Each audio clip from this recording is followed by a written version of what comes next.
In this video, we're checking out a new budget 3.5-inch Cinewhoop, the new Cineape35 from DarwinFPV. From my research, this is the cheapest available pre-built 3.5-inch Cinewhoop that you can get.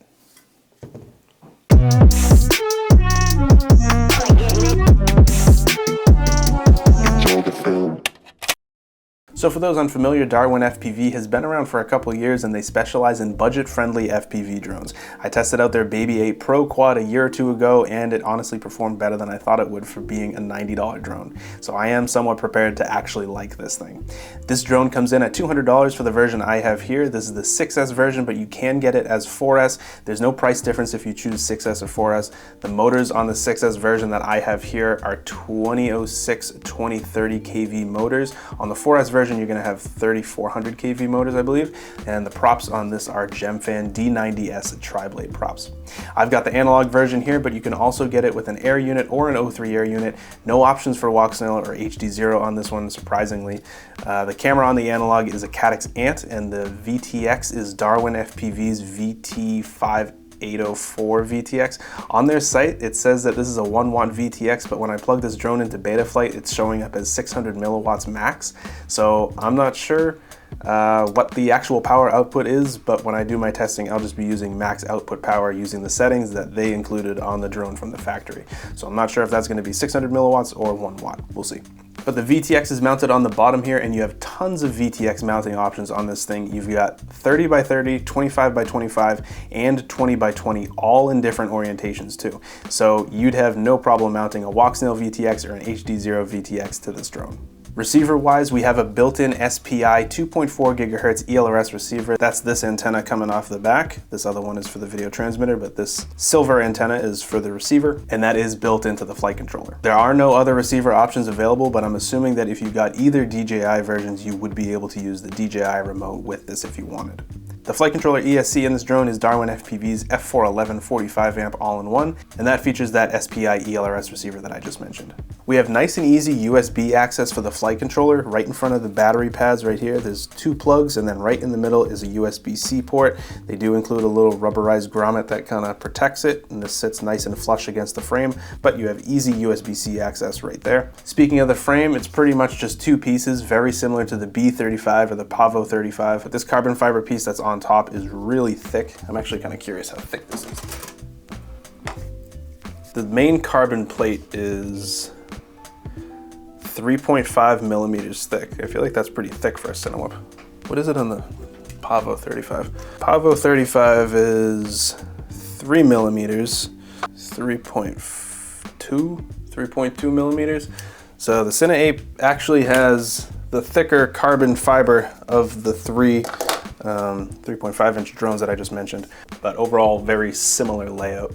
Then you have some standoffs in the middle that are attaching that carbon plate to the plastic ducts. This plastic might actually be thicker than the Pavo 35.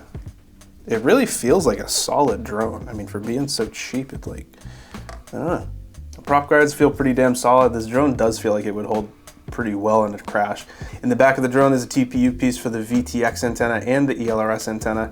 If you end up using a Crossfire receiver or something with an Immortal T style antenna, you do have a mount for that built in. Then up front, we have another TPU piece that holds the camera. This also has a GPS on board, and this is just a simple M8 GPS from DarwinFPV. I do kind of like this design because it puts the GPS away from the other antennas, so this will hopefully help us get a faster satellite lock. And then behind that, we also have a mount for a GoPro. So when I do my test flight, I am going to be mounting my GoPro Hero 11 Mini to this. GoPro sits in just like that. And in the box, actually, do they include this? Do they not include this? Don't even play me.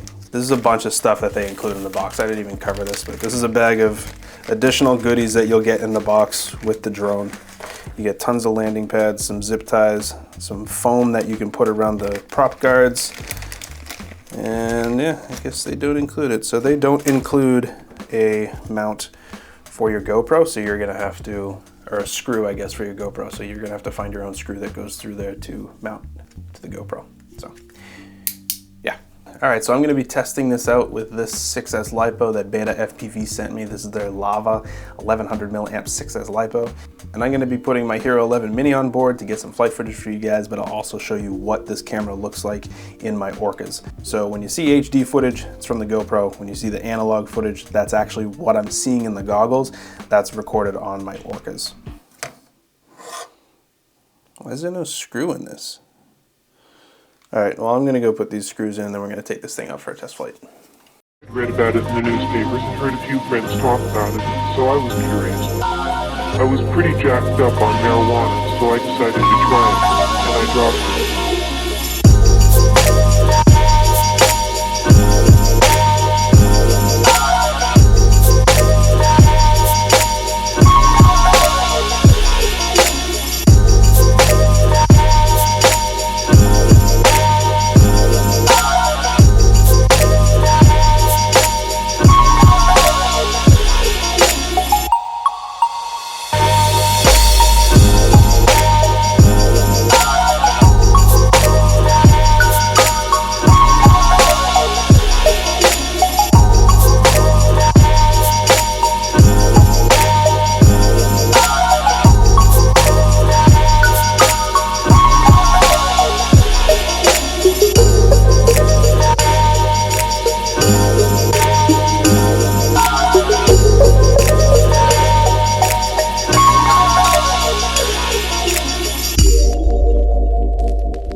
Well, it's pretty durable. A prop flew off in that crash, but that's really it. There's a little tiny scuff up here. Otherwise, it's still all completely intact, and the prop didn't even break. This is the prop, so I'm just gonna screw this back on and reuse it.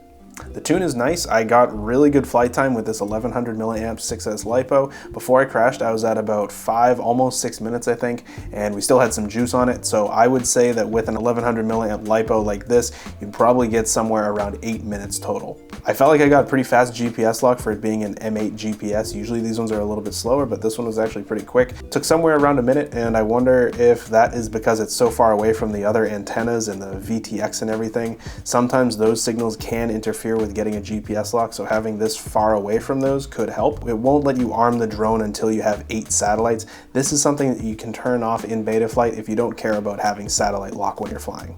I think all in all, DarwinFPV has released another very solid budget drone right here. It doesn't feel as fast as the Pavo 35 or the B35. The Pavo 35 was insanely fast and it felt like it just wanted to freestyle, whereas the Cineape here feels more dialed in for cinematic, slower shoots. So if you're newer to FPV and you're looking for your first 3.5-inch Cinewhoop and are upgrading from something like a Cetus X kit, or if you have a set of analog goggles and a basic ELRS controller, I think this is an awesome option to look at. It comes with the ELRS baked into the flight controller. It can carry a full-size GoPro, no problem. It gets good flight time. It has a GPS, so you can use GPS rescue with it. It's durable. It's just overall a pretty nice drone for 200 bucks. And if you end up upgrading to DJI or Walk Snail after getting this drone, you can easily mount whatever HD video transmitter you want. Don't really have any complaints with this thing, to be completely honest. This is a solid $200 drone.